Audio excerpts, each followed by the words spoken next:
Mirror Dimension, Downtown London, England, July 21, 2012. 3.5 weeks had passed since the Ancient One had taken over my morning training, most of which had been spent going through skills that I hadn't practiced since before I had hit puberty, taking the time to adapt them to my maturing body. Thankfully, said training was held within the relative privacy of the Mirror Dimension, leaving the Ancient One as the only witness to the embarrassing number of accidents I had suffered while overcoming those faulty muscle memories. My healing factor could heal broken bones, but it couldn't heal a bruised ego. Concentrate, the Ancient One commanded. Pay attention to your surroundings, be aware of the world around you, and adapt to its constantly changing nature. Easy for her to say, I mentally grumbled to myself as I ducked, jumped, and rolled my way through MC Escher's interpretation of the rooftops of downtown London, the sound of my shoes hitting the surface beneath me echoing oddly within the confines of the mirror dimension that she had brought us into for today's training. Buildings folded, bent, and buckled around me, and even gravity found itself being redirected as the Ancient One folded space around us, forcing me to rely on my newly retrained muscle memory as I chased after her yellow-robed back. Gravity shifted again, and I had just enough time to cross my arms in front of my face and brace myself as my new trajectory launched me into the side of a stone pillar. I felt the ulna in my right forearm snap in half as it took the brunt of the impact, but I pushed the pain off into the back of my mind as I landed on the stone wall that was currently acting as the ground. My eyes darted around, trying to catch sight of the Ancient One as I reached down with my left hand to rearrange the pieces of my broken bone to speed up the healing process. You are doing much better, the Ancient One complimented me as she reset the twisted physics of the mirror dimension with a casual wave of her arm. Though it seems we still have some work to do when it comes to how you handle shifts in gravity. Yeah, that one is still throwing me off, I agreed, before flinching at my own unintended pun. Indeed, the Ancient One said, her lips twitching with a repressed smile. This seems like a good time to end today's exercise. Now, why don't you tell me of your progress with the repair spell? I winced as her question reminded me of my failed attempt at repairing my torn robes after our first training session in the mirror dimension. I had thankfully waited until I had reached the privacy of my room before casting the spell, since the robes hadn't fared any better than my first attempts at repairing my oft-broken teacup, leaving me naked when they fell to the floor in a pile of loose threads. Not great. I finally answered, blushing at the memory as the bones in my arm finished knitting back together. The mandala is forming correctly, and I'm able to get the broken pieces back together, but for some reason they just won't fuse back into one piece no matter how hard I concentrate on visualizing what it should look like. I think I'm just not giving it the right amount of energy, but when I try to feed more energy into the spell it goes too far, and I end up with a lump of clay instead. But, I have figured out how to, revert it back from that point. The Ancient One looked at me with an unreadable expression on her face, and I was just starting to fidget beneath the weight of her gaze before I noticed the slight twitch that had developed at the corners of her mouth, betraying the smile she was doubtlessly fighting to hide. I was just starting to feel a bit upset with her finding humor in my failure when I recognized the by now familiar sparkle in her dark blue eyes. Wait, this is going to be one of those things, isn't it? I muttered, reaching up to pinch the bridge of my nose. I've missed something obvious, haven't I? Yes, you have, the Ancient One replied with a chuckle. While it is indeed impressive that you have managed to accomplish what you have so far, you have actually been preventing the spell from functioning correctly by visualizing the effect yourself. The entire purpose of the spell is to connect to the object, allowing you to see its history within your mind's eye, to remind it of how it used to be, and grant it the energy to return to its previous state of being. So, all this time. I trailed off, feeling horribly embarrassed. The Ancient One watched me work through what she had just told me with a look of infinite patience on her ageless face, her eyes still sparkling with mirth as I reviewed the memories I had of all of the times that I had cast the repair spell over the last month. In every single instance there had been some kind of feedback from the spell that I had ignored, attributing it to my inexperience with the spell as I fought to concentrate on visualizing the effect of the spell like they had been teaching me since I had first arrived in Kamartaj. I hadn't even stopped to wonder if this spell might have been any different, resulting in countless hours of frustration and wasted effort. Don't think so poorly of yourself, the Ancient One told me, for once stepping within arm's reach to place a gentle hand on my shoulder. It often takes years for a student of the mystic arts to gain the necessary mental discipline required to visualize the effects of a spell well enough to cast them, and many students could never be able to handle the information granted by a spell of this nature. If I did not know the path that lay before you, I would have never taught you this spell as soon as I have. I swallowed against the sudden lump in my throat as she reminded me of everything I needed to do in order to prepare myself for the battle against the Reapers. Now that we know what was holding you back, are you willing to try again? She asked me, taking a step back and placing her hands behind her back. Yes, Ancient One, I replied with a short bow, before looking around at the mirror dimension of downtown London that surrounded us. But I am afraid that I left my teacup back at Camartage. That won't be an issue, the Ancient One replied with a smirk, pulling her hands from behind her back to reveal that she was holding her well-worn wooden folding fan. I have owned this fan for over 400 years, so I do hope you are ready for this. And with that, she snapped the fan in two with a casual twist of her wrists, before holding the broken pieces towards me on the palms of her outstretched hands. A bead of sweat trickled down from my hairline as I stared in dismay at the broken remains of her precious fan, before looking up to see the expectant look on her face as she waited for me to repair it for her. Nervously clearing my throat, I went through the familiar motions of casting the repair spell, the glowing orange lines of energy quickly forming around my arm as I focused on the frayed edges of the broken wood. Focus your mind on the object you are wanting to repair, the Ancient One advised me, the calming tone of her voice helping to ease my nerves. Feel the energy as it reaches out, flowing into it, connecting you together. The broken pieces of the fan began to faintly glow with the orange light of eldritch energy as my mind connected to them through the spell. I fought off the urge to visualize the unbroken fan, instead allowing the history of the fan to slowly reveal itself within my mind's eye. You're almost there, she told me. Relax your mind, allow the spell to do what it is meant to do, and remember the history of the fan as if it were your own. I struggled for a few moments as my mind replayed my own personal memories of every time that I had seen this same fan, not only during my time in Camartage, but also the memories I had of watching the movie based upon my new home reality. But then, as if someone had changed the reels mid-viewing, I found myself inundated with 4 centuries worth of memories as I relieved the existence of her fan in reverse order. While it may not have eyes with which to see, it did carry an impression of its surroundings with it, which played out within my head as I felt more than saw the numerous times that the Ancient One had repaired the fan before, each time standing out like a bright beacon within the memory it held of its past. Behind that there were countless memories playing in the background of being held by her as she used it to cool herself off, used it as a pointer, or nervously rolled it in her hands to relieve tension.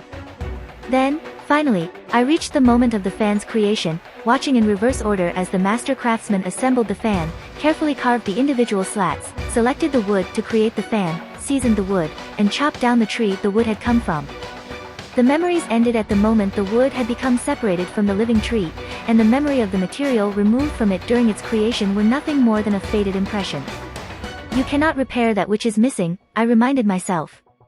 I can see it now, I let the Ancient One know. But it has so much history, it's overwhelming. I can't hold it all in my head. You don't need to, the Ancient One chided me. Now, concentrate, focus on this morning, how it felt to be held in my hand, to be whole and unbroken, and allow the fan to remember with you. Fighting against the current of the fan's own memories, I brought my mind back through the course of its history until I reached this morning, only to find myself in the present moment, having gone too far. But now, having gained a small amount of experience with navigating this river of foreign memories, I brought myself back to that moment in time where the Ancient One had held the fan behind her back before showing it to me and breaking it. Focusing on that moment, that memory, I sent a surge of energy through the spell, channeling it into the fan just as I had so many times before when trying to repair my teacup. A few errant splinters of wood leapt up from our surroundings as the two halves of the broken fan snapped back together. But, unlike all of my failed attempts at repairing my teacup, when I finally allowed the energy of the spell to dissipate, the fan remained intact. The Ancient One took a brief moment to inspect her no longer broken fan, even going too far as to snap it open and fan herself for a few moments, before looking at me as she held it up in front of her chest like a shield. Very good, she told me, giving me an approving nod. Now, let's try something a bit more complicated. With that said, the sound of splintering wood once again echoed within our pocket of the mirror dimension as she used her other hand to casually break 3 slats off from her fan, taking a moment to examine frayed splinters on the broken ends.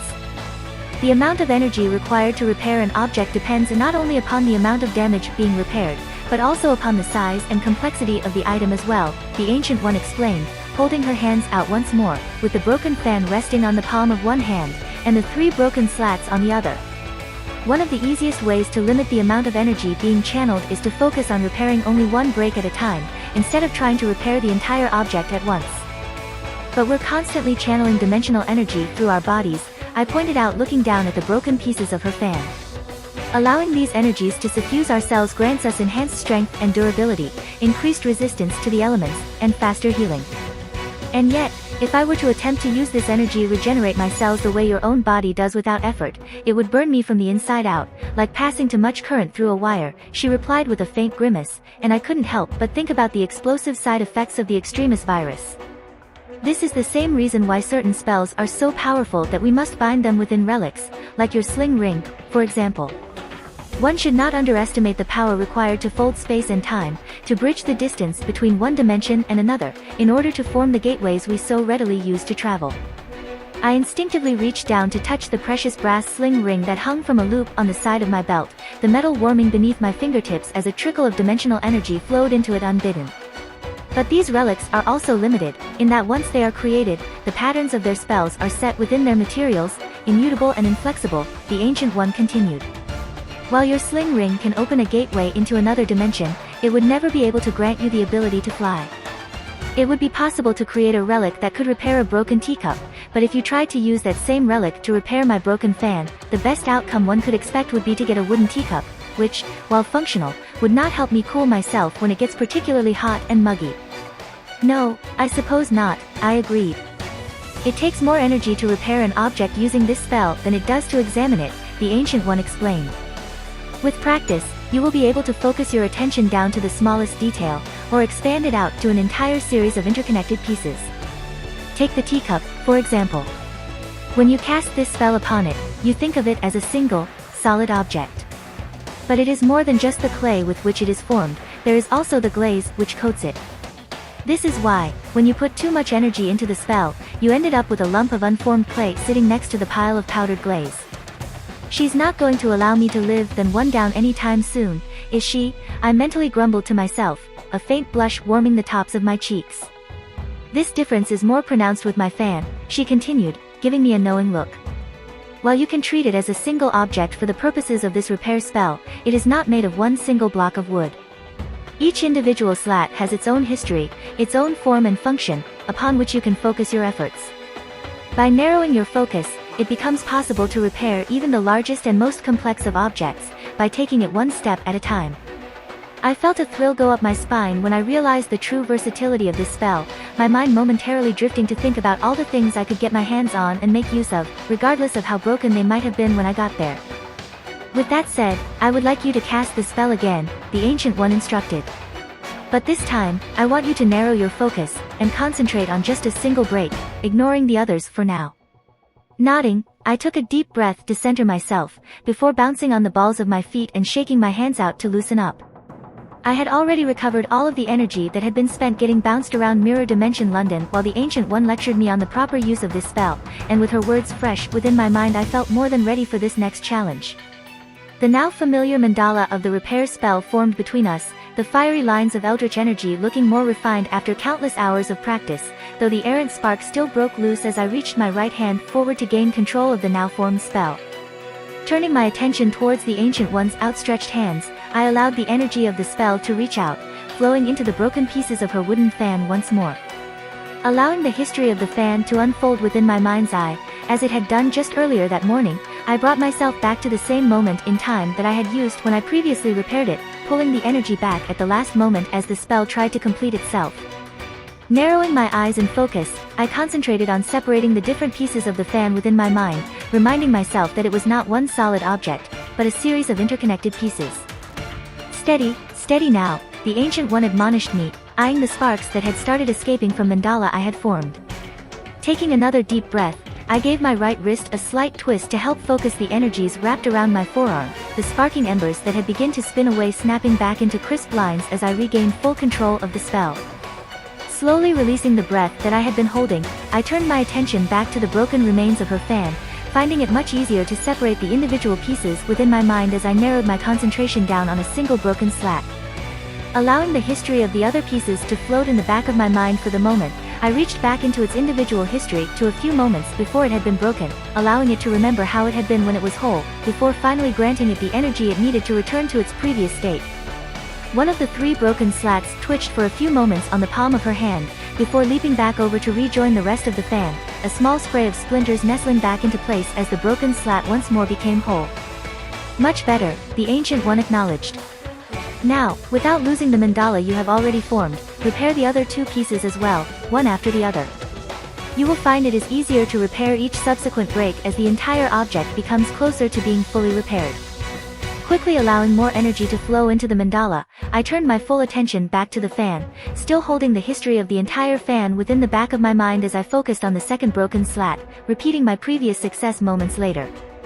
It did get easier to concentrate on the final broken slat after that, as the reality of the fan got closer to the moment in history I was working to make it match, and with a final snap of energy the final piece of the broken fan was restored, the memory of the intact fan I had been holding within my mind once more matching reality. It seems like you are finally starting to get the hang of this spell, the Ancient One noted, collapsing her fan and tucking it into her wide belt after a quick examination, before slipping the familiar form of a sling ring onto the fingers of her left hand. Now, follow me. The fiery form of a sling ring portal quickly formed in front of the Ancient One as she led me out of the mirror dimension and into my quarters within Kamartaj. Kamartaj, Kathmandu, Nepal, July 21, 2012. Leaving early morning in downtown London for midday in Kathmandu, the angle of the sun made me suddenly aware that I had not eaten for several hours, and I felt myself blush as my stomach gave a rather convincing growl to remind me of that fact. The Ancient One closed the gateway behind us with a small gesture as she stepped over to my small wooden dresser, and my blush spread from my cheeks up to the tips of my ears as she pulled out the bottom drawer to reveal the loose pile of crimson thread that had resulted from my failed attempt at repairing the first set of apprentice robes I had been wearing when the Ancient One first took over my morning training. Perhaps we shall leave this set of robes for when you've had just a bit more practice, shall we? The Ancient One noted, her stormy blue eyes dancing with barely restrained mirth as she spared me a quick glance. Opening the next drawer up revealed a rather beat up and tattered, but still mostly intact set of robes, which she soon had unfolded and laying out on the foot of my small bed. Now, cast the repair spell once more, but don't attempt to complete the repair just yet. I want you to get a feel for how your robes are different from my fan, or your teacup. Sparing said teacup a quick glance, I stepped over to stand at the Ancient One's side, quickly forming the mandala once more and allowing the energies to flow out, connecting my mind with the history of my tattered robe. There was a brief moment of struggle as the spell attempted to expand further, connecting to the blankets beneath them, before I was able to pull it back to concentrate on the robes alone. Just as my fan was more complex than a teacup, your robes are more complex than my fan, the Ancient One told me, once I had managed to get the spell focused correctly. A piece of cloth is not one solid object, but instead made from thousands of individual threads, all woven together, depending upon each other for shape and function. If you wish to repair even a single cut within the cloth, you cannot focus upon a single thread alone, you must focus on all of the threads affected by that same cut. While you might be able to repair the entire set of robes within a single casting, this will be good practice for when you are needing to repair larger, more complex things. I wondered once more what visions of the future she had seen, to be willing to spend her own time preparing me this way, knowing full well that I would eventually be leaving for an entirely different reality. Casting that worried thought aside, I concentrated on the first of many cuts that the Ancient One had made on this set of robes while I had been wearing them, sparing a brief moment to be thankful that at least my own body healed itself on its own. Taking the much shorter history of the robes within my mind's eye, I narrowed the focus of the spell down to the series of crimson threads that had been split by the cut, before looking back into their combined history to when they had been whole. Feeding the necessary burst of energy into the cut threads, the loose fibers quickly wove themselves back together, leaving behind a seamlessly repaired section of cloth.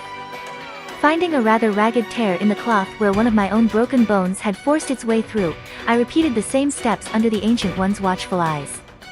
Soon enough I was moving on from tear, to cut, to abrasion, until the robes were looking as good as when they were new, though needing a bit of a wash from the dust and dried blood that had been worked out of the fabric as I repaired it.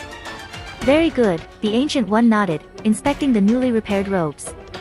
That will help keep down the cost of replacing all of the clothes you keep on ruining during our morning lessons. Now let's see if you're up for a bit more of a challenge, shall we? Folding the robes up with quick and practiced movements, the Ancient One returned them to the still open dresser drawer, before sliding it closed, revealing the pile of loose threads that I had been trying my hardest to forget all about. Reaching in, she gently gathered the fluffy crimson pile up into her arms, before carefully turning around to deposit them onto my bed in the same place the newly repaired robes had just vacated.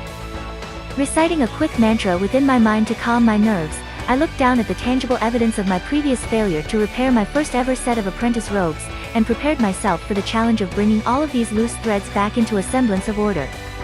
Quickly forming the required mandala took almost no effort after all of the repeated practice. I have had successfully casting the spell by this point, but the same could not be said for getting the spell to connect to the loose pile of threads resting on top of my blanket. Unlike the teacup, which had reverted to a single lump of clay and some dried glaze, there were thousands of individual threads laying there on top of my bed, and they had been laying loose like this in the bottom drawer of my dresser for nearly a month by this point. Trying to get the spell to connect to them was like trying to gather dry sand with my bare hands. Every time I managed to gather any significant amount of the loose material within the grasp of the spell, it would start to slip away. "You're getting closer," the Ancient One told me, glancing down at me as I once more struggled with the same spell I had just been casting without issue. "The mandala itself was properly formed, and you are allowing more than enough energy to flow through it, but you're finding it hard to connect to the history of the robes, aren't you?" "Yeah," I admitted, trying and failing once again. "It's just, it keeps on slipping away from me." "I figured that might be the issue," she noted. "With the connection between all of the threads having faded over time, it will be up to your own mind's eye to gather all of the individual memories together within your own mind. Allow more of your energy to flow into your third eye, give these memories a place to gather within your mind, so that together they can remember how they used to be." Easier said than done, I thought to myself, turning my full attention back to my spell. "First you tell me to surrender myself to the flow, now you want me to tell the river where it should flow." Closing my eyes, I split my attention between maintaining an even flow of energy into the loose threads in order to remain connected to them, while focusing on the flow of energy within my own body. It took a few moments for the energy that had been flowing freely within my body to bend to my will, the disturbance caused by my efforts to control these currents nearly causing my still active spell to collapse in on itself before I finally managed to increase its connection with my third eye. For a brief moment nothing seemed to happen, but then my mind was suddenly assaulted with the combined history of all of the individual threads that had once been woven together to form my robes, all of them clamoring for attention until they began settling down together, remembering their proper place among themselves. I felt a strange sense of vertigo within my own mind as the sudden ease with which I was connected to the history of my robes sent me hurtling back in time, watching as the robes were unsewn by a practiced seamstress, scissors pulling themselves backwards as the panels of cloth became whole, which coiled themselves back into a vat of dyes before flying back out a pale mottled beige, only to travel back through a hand loom becoming loose thread once more, where their histories once more scattered. My mind snapped back to the present as the spell finally lost its form, causing me to catch myself on the nearby bedpost as my knees buckled beneath me. A pair of sturdy hands led me over to my chair as I fought to catch my breath, feeling as if I had just got done running a marathon without the benefit of my healing factor. "That was a bit of a rush, wasn't it?" the Ancient One asked me as I regained my senses. "Why yeah," I admitted, wiping some of the cold sweat from my face with a trembling hand. "It's not going to be like that every time, is it?" "Hardly," the Ancient One replied, kneeling down in front of me and holding my face in her hands so that she could examine my eyes. "Your mind will soon adapt to the amount of information that can be gathered using spells of this nature, though it will take a significant amount of practice. However, you seem to have come out of your experience none the worse for wear. Are you feeling well enough to making another attempt?" I took a few deep breaths as she released my face and stepped back, before looking over at the stubborn pile of threads on my bed, my decision already made for me. Thanking my healing factor for my quick recovery from mental and physical shock, I was soon on my feet and stepping back over to stand next to my bed, a determined look on my face as I quickly formed the familiar mandala one more time. Already knowing the trick behind channeling the extra energy needed into my third eye, it only took a moment for me to be able to collect the separate memories together within my mind, this time ensuring that I was in control of how far back I was traveling within their collective history. Closing my eyes, I focused on the last time I had worn this set of robes, carefully ignoring the memory of the epic beatdown that the Ancient One had handed me that day, which had prompted my first failed attempt at repairing them in the first place, until I reached the moment that I had met Baron Mordo up on the rooftop courtyard for my morning training. Focusing on that moment in our shared history, I allowed the spell to take the energy necessary to return the robes to their previous state, before slowly opening my eyes to reveal a fresh set of crimson robes where there had once been a pile of loose thread. "Very good," the Ancient One congratulated me. "There is still much for you to learn, but you have taken a very important step along the path to the knowledge which you seek." "Awesome," I muttered, reaching down to gently touch the now repaired robes, before turning to look up at the Ancient One. "What am I going to be learning next?" The Ancient One gave me a knowing smirk, moments before my attention was drawn by a soft knock at the entrance to my quarters, the familiar scent of one of the servants drifting in on the small breeze that slipped through the gap at the bottom of the sturdy wooden door. Glancing back at the Ancient One, I received a nod at my unspoken question, and made my way over to the door, opening it to reveal the servant standing there holding a stack of books in their arms that nearly reached the bottom of their chin. "Ah, perfect timing, thank you," the Ancient One said, stepping around me to accept the stack of books from the overburdened servant.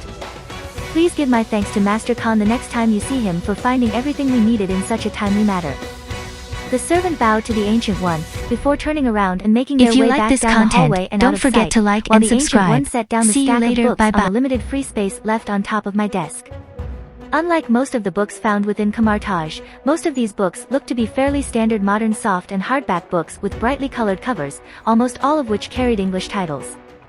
Reading said titles, I felt a growing sense of dread as I realized exactly what I was going to be learning next. While my lessons back at the Weapon X facility had been very thorough when it came to such things as combat, stealth, and even language skills, the Ancient One had apparently decided to correct their oversight when it came to more formal education. Algebra, calculus, geometry, trigonometry, statistics, physics, chemistry, biology, and geology, the Ancient One read off, before turning to give me an expectant look, gently resting one of her hands on the daunting stack of books. "I expect, with how quickly you've made your way through the other books within our library, that you will have little trouble working your way through these in due time. I currently have Baron Mordo off collecting some of the other supplies you will need while working on your current studies, and Master Khan will be expecting you to turn in your coursework as you complete it." I tried to swallow the lump that had grown in my throat, but my mouth was suddenly very, very dry. "Why yes, of course, Ancient One," I reluctantly agreed, my eyes drifting between her expectant gaze and the stack of textbooks. "You may have the rest of the day off," the Ancient One told me, stepping away from my desk to gently rest a hand on my shoulder. "You have attained an impressive level of mastery with the repair spell within in a very short period of time, but do not forget that to build upon your knowledge will require a solid foundation for every level of mastery that you wish to attain. The knowledge held within these books, though mundane, will be of vital use with the next spell I have to teach you. In the meantime, continue to practice your repair spell when you get the chance, as an increased familiarity with it will also be useful when it comes to mastering the next spell." With that said, the Ancient One patted me once on the shoulder, before breezing her way out of my quarters, the solid wooden door thumping closed behind her, leaving me alone with the dreaded stack of textbooks. I was just about to reluctantly grab the first book on the stack when my stomach gave another growl to remind me that I still hadn't eaten, thus deciding my next course of action. Hopefully they would still be serving lunch.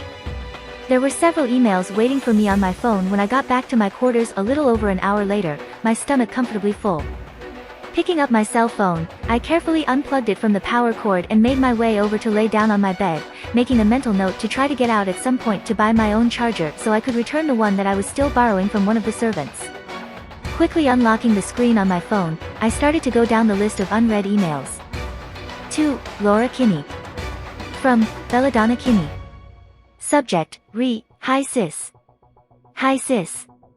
Paris lessons with our friend with the bow seem to be going pretty well, but she is still a bit too young for her to be able to really start building the muscles needed to be able to train with a high pull bow. At least that's what he said, and both Mom and Natasha agree, so it's probably true. That still hasn't stopped her from practicing with the short bow he brought over for her. Speaking of our friend with a bow, do you have any idea why he would get a funny look on his face every time one of us mentions your name? Zelda and Gabby seem to have gotten tired of playing with the local Fox family, much to Mom's relief, but now they've taken to setting up little puzzles and challenges for the local Raven population after watching some more videos on YouTube.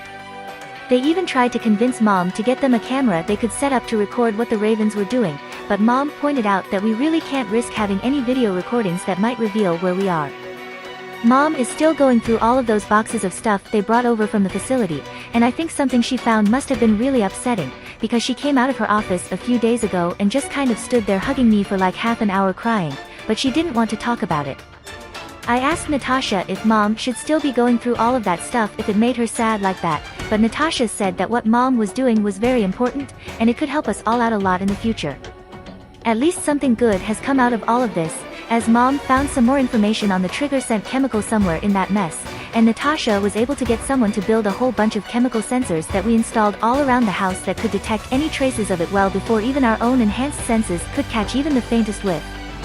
It's nice not having to wear our filter masks around the house all of the time, though we're still being careful to put them on whenever we go outside. I'm really interested in learning how the chemical sensors work, and Natasha said she's going to see about getting me some books I can start learning the science behind them. Maybe if I learn more about this kind of stuff I can help mom out, so that she doesn't have to do everything on her own. I think just knowing that you're learning something that will help get rid of our trigger sense is helping mom out a lot, though. We're looking forward to when we can officially meet you for the first time outside our own memories, so don't be a stranger. Love ya. Belle. To Belladonna Kinney. From Laura Kinney. Subject, Hi sis. Hi sis. I wasn't able to start gaining any significant muscle mass until about a year and a half ago, even with the medication they were giving me to control my hormones, so it's probably going to be a few years before Paris will be able to use a bow with any significant level of draw strength.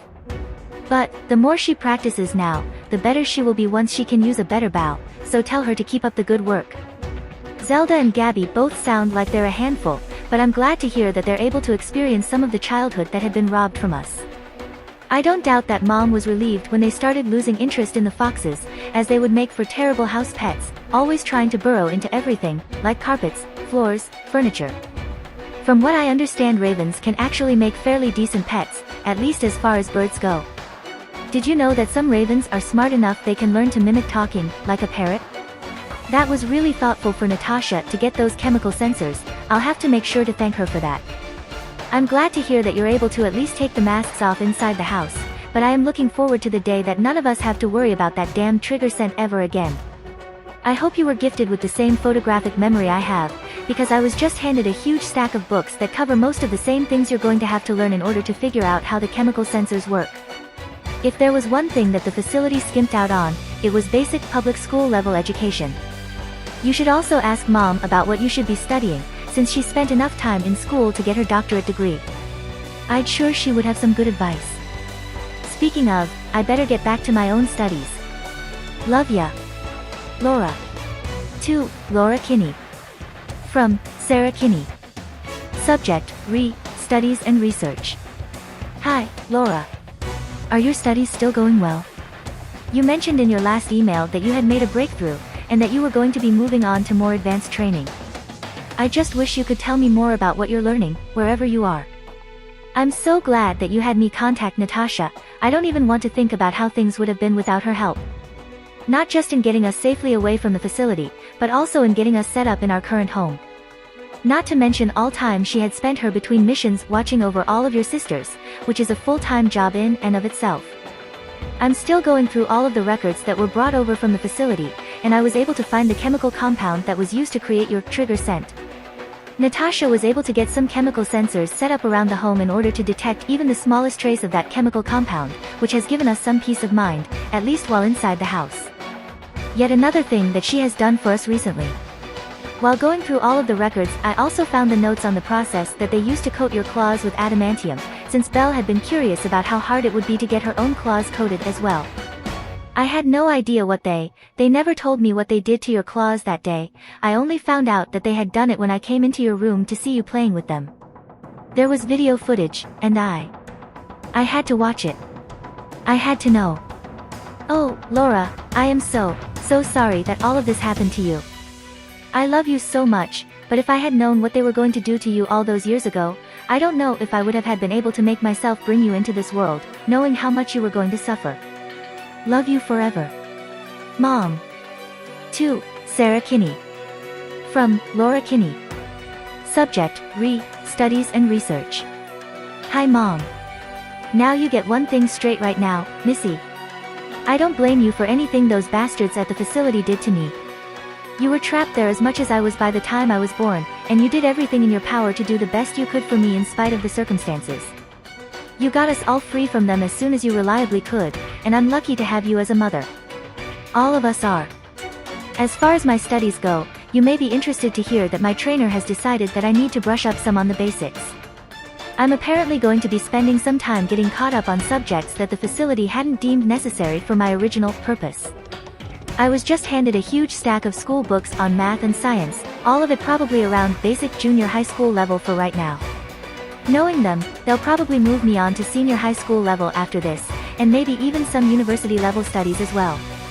They're well aware of my photographic memory, after seeing all of the other books I have memorized from the massive library here. Speaking of studies, Belle told me she's interested in learning some math and science herself. It will be interesting to see if she has a photographic memory as well. As none of my sisters are perfect copies of me, there might be some differences. I'm very glad that Natasha has been there for you all, and I'll be making sure to thank her myself for everything she has been doing for us. Love you too. Laura. P.S. Give Natasha a hug for me, will you? Letting my left hand fall down to my chest, my warm cell phone held in its grasp, I stared up at the ceiling while briefly reliving the painful experience of having my claws surgically removed from my forearms and feet while laying strapped down and immobilized on an examination table. They hadn't even bothered trying to use anesthetic on me, since my own healing factor made me mostly immune to chemicals and toxins, and they had been forced to open me back up to put my now coated claws back into my body, as the incisions had already healed closed. Raising my right hand up to block my view of the ceiling, I clenched it in a loose fist and tensed the muscles in my forearms that extended my claws, ignoring the familiar pain as they split their way through my carpals, before sliding between my metacarpals and out between my knuckles. The light of the afternoon sun glinted off the silvery adamantium that coated my claws, glistening off the deadly razor-sharp edges as I turned my wrist to examine them. No matter how useful having adamantium-coated claws were, there was no way that I wanted any of my sisters to have to relive the methods that the facility had used to grant them to me. The very fact that Belle had asked how hard it would be to get her own claws coated made me wonder if the facility had purposely left out some of my memories when they copied them over into my clone sisters. I couldn't imagine Belle asking Mom about it if she had the same memories I did of the painful process involved. At least my healing factor was no longer trying to reject the small amount of adamantium that I did have in my body, after the Ancient One had adjusted it to recognize them as a natural part of my own body. That was a trick I would have to make sure I picked up before I left Kamartaj, since I would eventually like to be able to reinforce the rest of my skeleton with adamantium at some point, and if I could do that without lowering the strength of my healing factor, that would greatly enhance my own survivability. Hopefully magic would also have the answer on how to lace my bones with adamantium without having to pump molten metal into my body. Or remove every single bone one at a time to coat them individually, which would be even worse, come to think of it. Retracting my claws with a sigh, I picked my phone back up to check the next unread email in my inbox, idly deleting several spam messages offering mail enhancement and the like. To Laura Kinney. From Natasha Romanoff. Subject: Are you safe? Hello, Laura. I just wanted to make sure that you are safe. I don't know if you've been following the news recently, but there have been a series of bombings done by an international terrorist called the Mandarin. I just want you to know that if you feel unsafe for any reason, you can always call on me to come and pick you up at a moment's notice, wherever you are. Your family is perfectly safe where we are, as the home we've set up for them is fairly isolated. Okay, it's basically in the middle of nowhere, so there isn't even anything around here to blow up in the first place, except some trees and hills.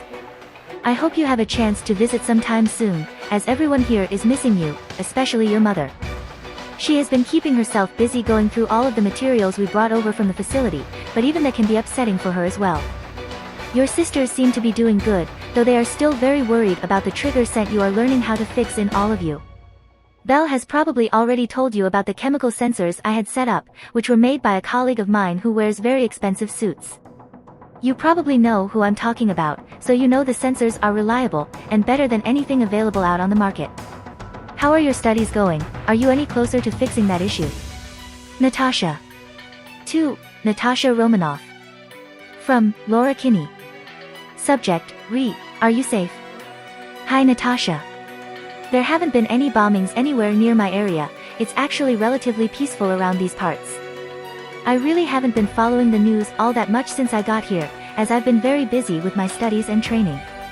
I'll apparently have to start paying more attention to what is going on in the outside world, if we have things like this Mandarin fellow making a mess of things. He sounds like the kind of person who could use some of our special brand of attention, if you know what I mean. My studies are going amazingly well, and I have made another breakthrough today. Unfortunately, it sometimes seems like I take one step forward, only to have to take 2 steps back, as the next thing they are having me study is junior high school math and science. One cannot learn the higher sciences without having a solid understanding of the basics, which were naturally never covered during my training at the facility. As far as traveling to visit with my family, maybe we should hold off on that until this issue with the Mandarin is taken care of. It might be safe where you guys are, but airports are usually a prime target for any kind of terrorist, and even if I could survive being caught in an explosion like that, that would only bring even more attention to me and my family when we can least afford it. Thank you for getting those chemical sensors set up. I don't think I could have possibly gotten as far in my studies as I have if you weren't there helping keep my family safe in my absence. Just knowing that you've been there for them when I couldn't be has been a great relief, and I hope that someday I can use some of what I have been learning here to help repay you for everything you have done for me and my family. Laura. I took a moment after sending off my final email to silent applaud Natasha, both for her subtle inquiry to my current location, as well as her not-so-subtle attempt to guilt-trip me into visiting my family so that she could finally meet me face-to-face. No doubt the mystery of how I apparently knew so much about her own past, even though none of my clone sisters knew anything about it in spite of having been given copies of my own current life memories, was beginning to really bug her. I would have to think about letting her in on some of my secrets at some point, and not just because she could be a very valuable ally. In spite of all the red she insisted was on her ledger, she was one of the more decent people I knew of in this universe, and I couldn't help but feel a deep kinship with her. If nothing else, I would have to work towards making sure that she was able to have a better life than fate had originally had in store for her before I came crashing into this universe. Letting out a heartfelt sigh, I sat up in bed and turned around so I could rest my upper back against the cool brick wall, closing the mail app on my phone and switching over to the news. I then spent several minutes reading a number of articles that had been written on the so-called Mandarin bombings on the small screen, before finding a video clip of the Mandarin claiming responsibility for what was actually several unfortunate people infected with the extremist virus becoming unstable and exploding. I could only hope that my presence hadn't caused enough changes to the timeline yet. Tony might be a bit of an egotistical asshole, but he still did his best to try to make the world a safer place to live, and the danger currently heading his way was not insignificant. And it wasn't just his life on the line either, as Pepper Potts had barely escaped with her own life in the canon timeline, but there was little that I could do to help either of them that wouldn't risk making events even worse. It was times like these that it was difficult to handle having even the somewhat limited pre-knowledge I had brought with me from my previous life. If you like this content, don't forget to like and subscribe. See you later, bye bye.